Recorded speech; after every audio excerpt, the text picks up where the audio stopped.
Le fait qu'on soit tous différents fait que chaque personne possède des compétences tout aussi variées les unes que les autres. Bah ouais, sinon notre monde n'évoluerait pas. Logique. Ce qui est bien avec les compétences, c'est qu'on peut les upgrade de plus en plus jusqu'à vraiment devenir un expert dans son domaine. Ça peut être par exemple la menuiserie, une personne qui travaille le bois, qui gagne de l'expérience, s'améliore de jour en jour, et puis qu'au final devient un maître. Ou comme par exemple Léonard de Vinci avec la peinture. Le gars s'est appliqué dans chaque détail de ses peintures. Chaque millimètre a été pensé. Tout le monde a bien une chose, un truc qu'elle sait faire mieux que les autres et où elle excelle.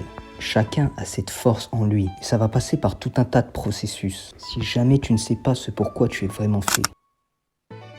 Ça commence d'abord par ce que j'appelle la phase d'exploration. C'est là où d'abord tu vas acquérir des compétences théoriques. Ce sera une phase de découverte. Ça va passer par exemple lire des livres, regarder des vidéos, des podcasts ou même écouter des livres audio. Peu importe, dans quelque domaine que ce soit. Tu vas ensuite t'inspirer d'artistes, d'acteurs. Ce sera des personnalités qui vont t'inspirer dans tes idées. Assimile le plus de connaissances sans pour autant que ce soit indigeste, dans tous les domaines qui peuvent t'intéresser, mais cible-en principalement une.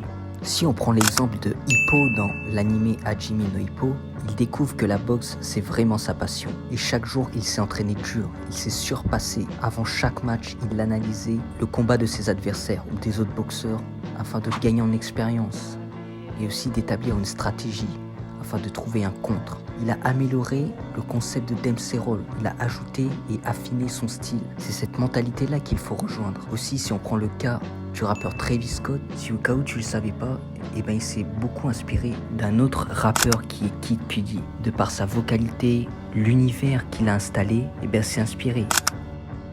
Ensuite, place à la pratique. Car oui, les compétences que tu vas acquérir, il faut bien les pratiquer. Mais dans le cas où ce sera encore ta phase d'exploration, il y aura aussi la phase de bêta-test. Tu vas forcément tester des trucs, échouer, réessayer ou même abandonner et même rager.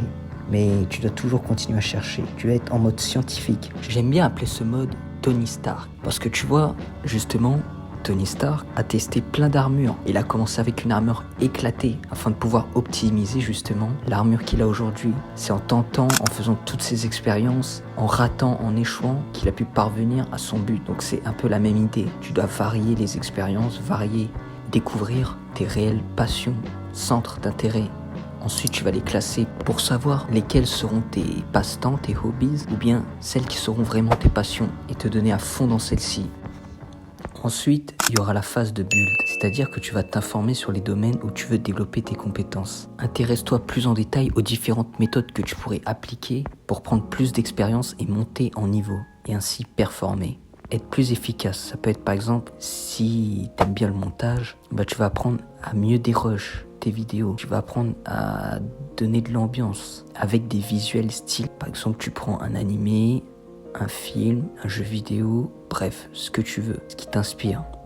Il y a aussi le storytelling qui va être très important, genre ta voix, comment tu vas installer l'atmosphère et comment tu vas accrocher le viewer. Et en plus, si c'est déjà une passion, ce sera plus facile pour toi, car tu auras déjà un domaine où tu pourras exceller. Tu n'auras pas besoin de te forcer en gros. Et là aussi, au niveau de la monétisation, c'est à toi de choisir. Ou non, si tu veux monétiser ta passion, ou bien c'est juste pour le plaisir de créer et pour le plaisir de partager, ça dépend.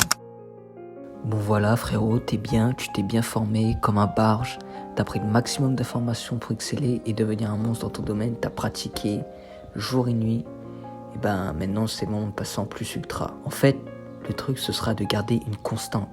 Tu vas devoir maintenir un bon level et pratiquer davantage afin d'affiner ton style. Après, ce que je pourrais te recommander, ce serait de transmettre tes connaissances. Car c'est bien d'en acquérir, mais il faut aussi que tu puisses apprendre aux autres ce que tu as toi-même appris. Ça peut être par exemple en devenant formateur, professeur, bien éducateur sportif. Ça encore, tout dépend de ton domaine. Donc voilà, il faut trouver sa voie, ne pas se décourager. Tu auras des échecs, mais il faudra continuer, modifier, trouver ton style, performer. Et aussi, plus important, ne pas être trop dur avec toi-même, car on apprend tout au long de sa vie. Comme Bruce Lee disait, absorbe ce qui est utile, rejette ce qui ne l'est pas, et ajoute ce qui t'appartient. Jana.